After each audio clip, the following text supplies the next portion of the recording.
Assalamualaikum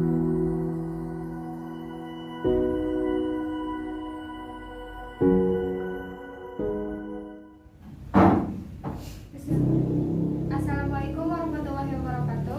Waalaikumsalam warahmatullahi wabarakatuh. Salam sejahtera bagi kita semua. Pertama-tama izinkan saya untuk memperkenalkan diri. Saya Rahmania Maulida sebagai moderator.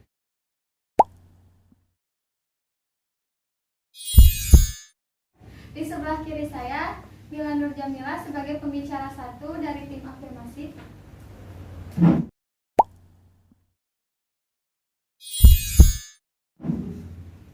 Di sebelahnya Ari Farhan sebagai pembicara 2 dari tim afirmasi.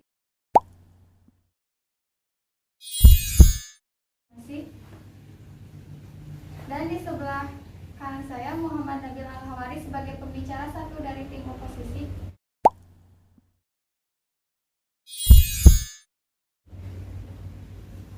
Di sebelahnya Tia Lestari sebagai pembicara 2 dari tim oposisi.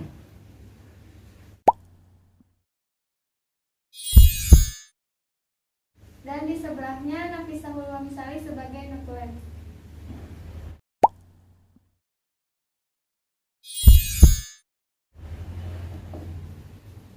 Mosi yang akan didiskusikan adalah peraturan daerah memberikan sanksi kepada mereka yang menolak untuk divaksin.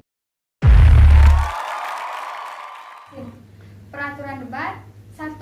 Setiap tim terdiri dari pembicara 1 dan pembicara 2. 2. Masing-masing pembicara diberi waktu selama 3 menit untuk menyampaikan argumen. 3. Masing-masing tim diberi waktu selama 1 menit untuk menyampaikan pidato bahasan. Pembicara 1 dari tim afirmasi dipersilahkan untuk menyampaikan argumennya. Assalamualaikum warahmatullahi wabarakatuh. Waalaikumsalam warahmatullahi wabarakatuh. Perkenalkan, nama saya Mila Nur Jamila sebagai pembicara 1 dari tim afirmasi. Terima kasih kepada moderator yang telah memberikan saya kesempatan untuk menyampaikan argumentasi. Sebelumnya, arti vaksinasi adalah pemberian vaksin yang khusus diberikan dalam rangka meningkatkan kekebalan tubuh seseorang secara aktif terhadap suatu penyakit dan sehingga orang tersebut tidak menjadi sumber penularan. Sepanjang ini belum ada peraturan di tingkat pusat yang mengatur sanksi pidana bagi pihak yang menolak untuk divaksin. Namun, ada pasal 30 Peraturan Daerah DKI Jakarta 2020 mengatur pemberlakuan sanksi pidana yang berbunyi: setiap orang yang dengan sengaja menolak untuk dilakukan pengobatan dan atau vaksinasi COVID-19 dipidana dengan pidana denda paling banyak sebanyak 5 juta. Sanksi memang harus diberikan kepada mereka yang menolak agar semua masyarakat mau untuk melaksanakan vaksinasi sehingga menurunkan angka penyebaran dan kematian akibat virus corona. Dan apabila tidak ada sanksi atau denda, maka masyarakat akan dengan sangat mudahnya menolak untuk divaksin walaupun raganya baik-baik saja atau dengan kata lain dirinya tidak anti vaksin. Apalagi karakter masyarakat Indonesia terlalu percaya hal-hal hoax yang beredar tentang vaksin, dan sampai-sampai setelah menolak vaksin tersebut, masyarakat Indonesia tidak mematuhi protokol kesehatan. Lagi pula, alasan apa lagi yang akan diberikan setelah pemerintah menerima masukan dari masyarakat tentang biaya vaksin COVID-19 dan memutuskan bahwa vaksin tersebut akan diberikan gratis, tanpa sepeser pun, dan tanpa syarat apapun. Jadi, apa yang akan terjadi jika vaksin COVID-19 yang aman dan efektif sudah tersedia tetapi beberapa orang menolak untuk mendapatkannya? Mungkin bisa mempertimbangkan kasus yang terjadi pada tahun 2019 ketika wabah campak terjadi di Brooklyn, New York. Hampir 3 dari 4 kasus atau 73%-nya terjadi pada orang yang belum pernah menerima vaksin campak, terutama pada anak-anak. Terima kasih. Sekian. Waktu yang digunakan oleh pembicara 1 dari tim afirmasi selama 2 menit 21 detik. Terima kasih kepada pembicara 1 yang telah menyampaikan argumennya. Selanjutnya, kepada pembicara 1 dari tim oposisi dipersilahkan untuk menyampaikan argumennya. Assalamualaikum warahmatullahi wabarakatuh. Waalaikumsalam warahmatullahi wabarakatuh. Terima kasih kepada moderator telah memberikan waktunya kepada saya untuk memaparkan argumen atau pendapat saya mengenai sanksi yang diberikan kepada masyarakat yang menolak untuk divaksin. Perkenalkan, nama saya Muhammad Rabi Al-Hawari sebagai oposisi pembicara 1. Saya tidak setuju dengan pemberian sanksi kepada masyarakat yang tidak mau untuk divaksin. Alasan yang pertama adalah kebijakan ini tidak tepat. Ada 3 alasan mengapa kebijakan sanksi ini tidak tepat. Pertama adalah narasi wabah yang masih kacau. Dalam sebuah wabah, setiap orang menarasikan penyakit berdasarkan pada pengalaman pribadi dan saluran informasi yang bisa mereka akses. Narasi wabah tentu saja mempengaruhi narasi vaksinasi. Masyarakat yang tidak percaya pada bahaya wabah tentu kurang merasakan vaksinasi. Data etnografi, saya banyak menemukan warga yang menganggap wabah COVID-19 ini adalah bencana ekonomi, bukan kesehatan. Menurut mereka, lebih baik pemerintah segera menghentikan vaksinasi ekonomi yang berjalan normal atau menambah sejumlah dana bantuan sosial, menginvestasikan uang triliunan rupiah untuk membeli vaksin yang memiliki kewenangannya masih meragukan. Kedua, menerapkan hukuman malah memberikan pilihan bagi mereka yang menolak vaksinasi untuk memilih layanan divaksin. Salah satunya adalah anggota Dewan Perwakilan Rakyat Ripka Cipaning yang terbuka bersedia membayar denda lingkungan divaksin. Mereka yang membayar denda kemudian merasakan terbebas dari kewajiban untuk vaksinasi. Lebih buruk lagi, kejahatan denda atau pidana juga menjebak pemerintah dalam proses peradilan yang berlarut-larut jika ada yang menggugat kebijakan ini. Ketiga, infrastruktur imunisasi massal di Indonesia masih belum tertata dengan baik.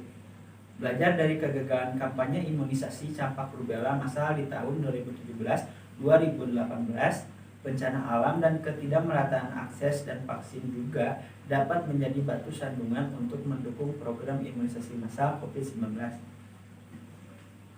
Ada pemerintah yang baik fokus di infrastruktur vaksinasi, alih-alih sibuk mendata dan mendenda mereka menolak vaksinasi. Banyak ahli juga berpendapat bahwa wabah COVID-19 yang semakin tidak terkendali di Indonesia bermula dari kebijakan pemerintah yang lamban dan saling bertabrakan dalam menerapkan protokol kesehatan di awal-awal wabah. Masyarakat justru lebih cepat melakukan lockdown lokal pemerintah. Pemerintah tidak benar-benar serius dalam menerapkan kebijakan pencegahan wabah dan sikap pemerintah membuat masyarakat sangat frustasi.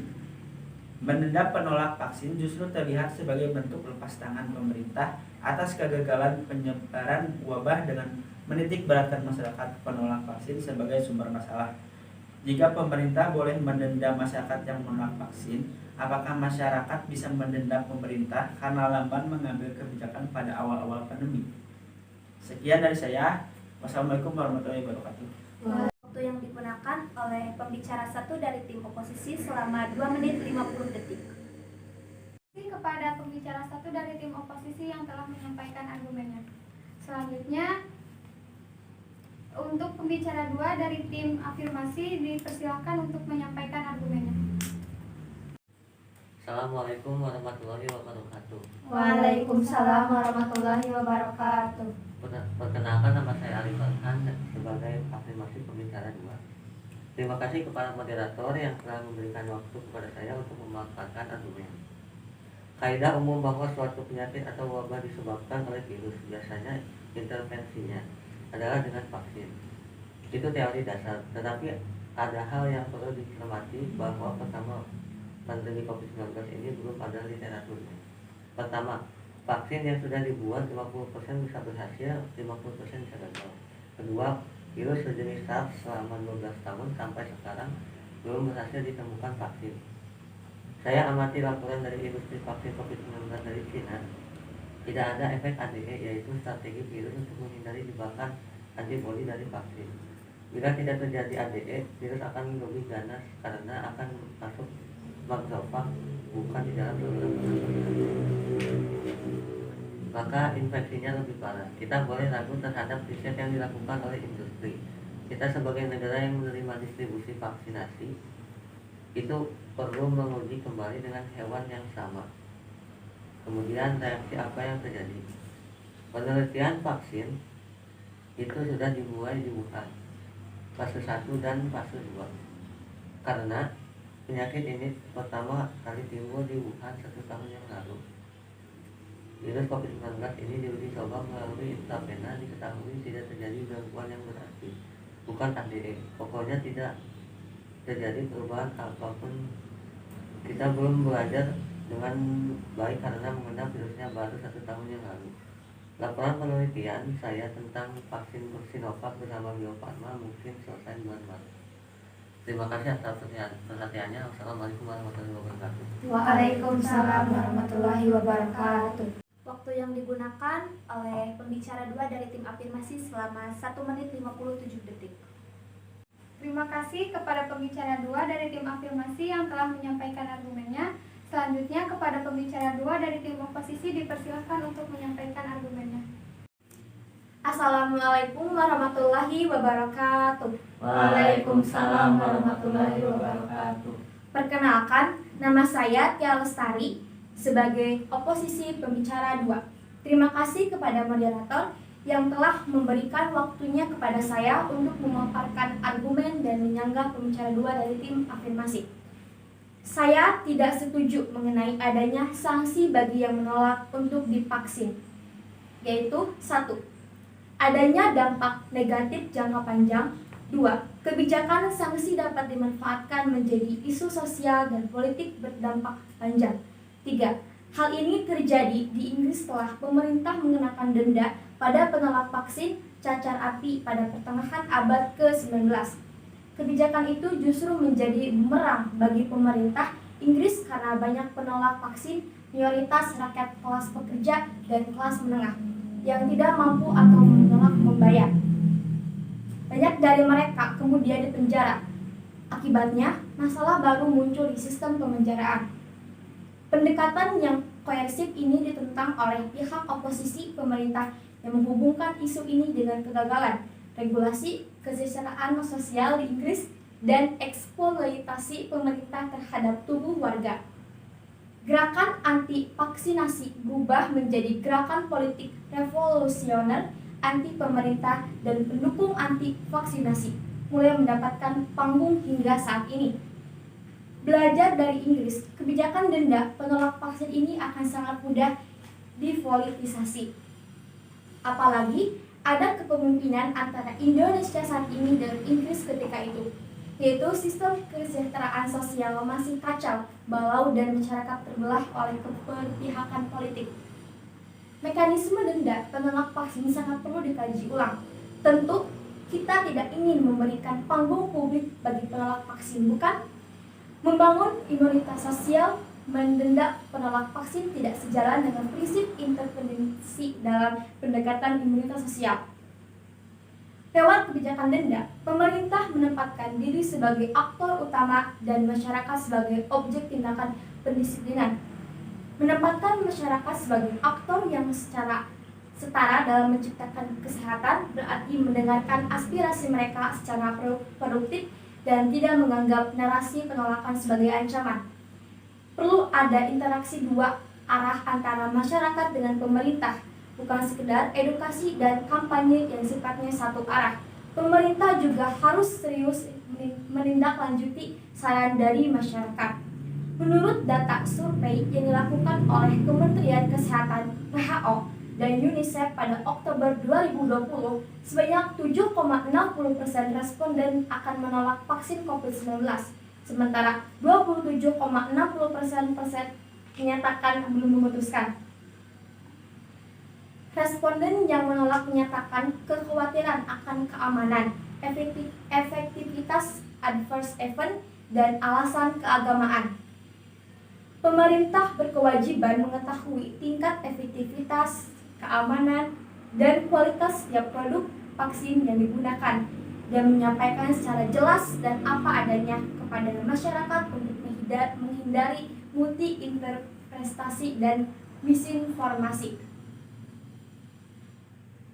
Kesehatan masyarakat harus menjadi prioritas, sehingga jika produk vaksin yang ada masih di bawah harapan, maka lebih baik pemerintah tidak terburu-buru menggunakannya. Alasan keagamaan juga perlu diperhatikan dengan serius. pemerintah perlu berinvestasi mengembangkan teknologi vaksin yang memenuhi kriteria agama, misalnya lewat kerjasama produsen vaksin dan MUI. Membangun imunitas sosial jauh lebih penting daripada mendenda masyarakat yang sudah menderita secara kesehatan dan ekonomi. Selain itu juga, solusi ini bermanfaat untuk jangka panjang mengingat bencana wabah COVID-19 ini bisa jadi bukan wabah terakhir yang akan kita hadapi.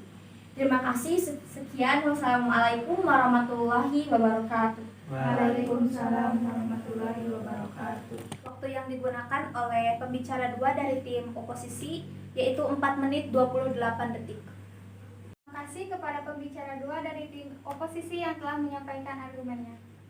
Selanjutnya yaitu pidato bahasan antara tim oposisi dan tim afirmasi. Kepada pembicara dari tim oposisi dipersilahkan untuk menyampaikan argumennya tentang pidato bahasan. 3. Assalamualaikum warahmatullahi wabarakatuh. Waalaikumsalam warahmatullahi wabarakatuh.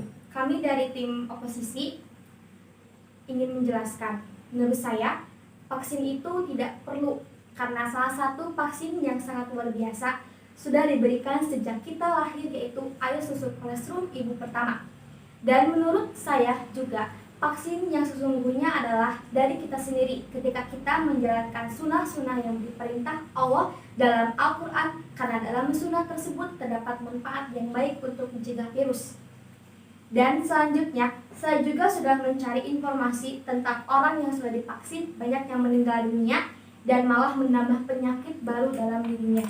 Jadi, dengan diadakannya denda tersebut, maka berpengaruh dalam psikologi, karena dalam keadaan ekonomi seperti sekarang ini, ekonomi sangat sulit sehingga jika dipaksakan itu akan merangsang emosional. Dalam keadaan emosional yang meningkat, maka emosi tidak akan stabil, kejahatan dan aksi-aksi yang fatal akan terjadi.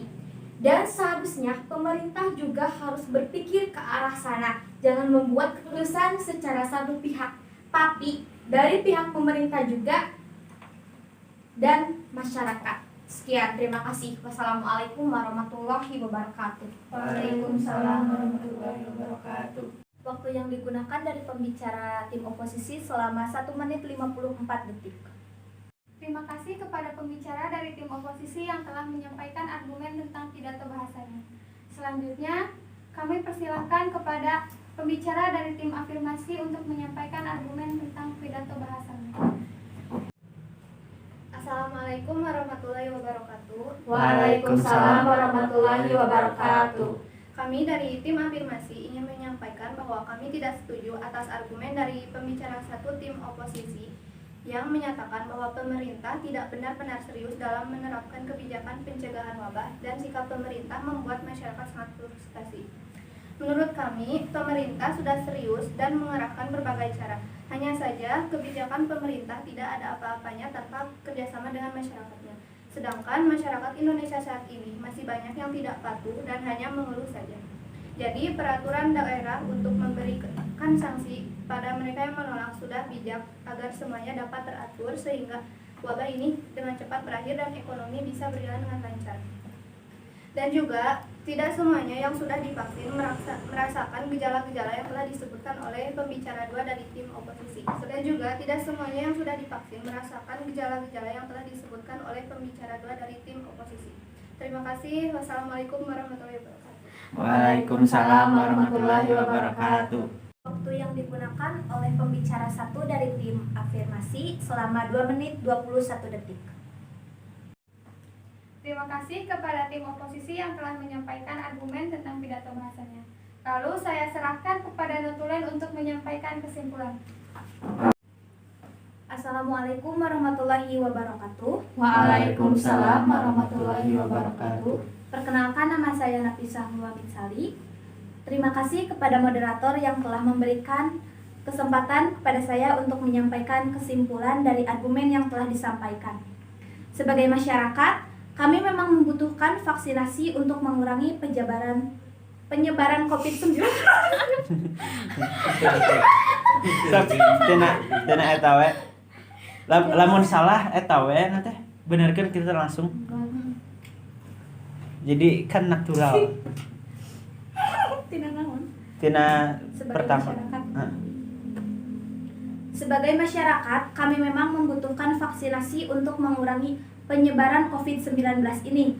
Sehingga dengan adanya sanksi, pihak yang menolak untuk divaksin akan berkurang dan dapat menurunkan angka penyebaran dan kematian akibat virus corona ini. Namun, dengan karakter masyarakat Indonesia yang terlalu percaya hal-hal hoaks yang beredar tentang vaksin dan karakter keras kepalanya, banyak yang menolak untuk divaksin. Dengan adanya sanksi untuk yang menolak divaksin, justru akan menimbulkan dampak negatif yang terlihat sebagai lepas tangan pemerintah atas kegagalan mengontrol penyebaran wabah ini. Dari sinilah kita harus pintar-pintar dalam mengambil dan memilih informasi. Sekian dari saya. Wassalamualaikum warahmatullahi wabarakatuh. Waalaikumsalam warahmatullahi wabarakatuh. Terima kasih kepada Natulen yang telah menyampaikan kesimpulan. Lalu akan saya serahkan kepada Dewan Juri yang terhormat dan saya sebagai moderator pamit undur diri. Wassalamualaikum warahmatullahi wabarakatuh.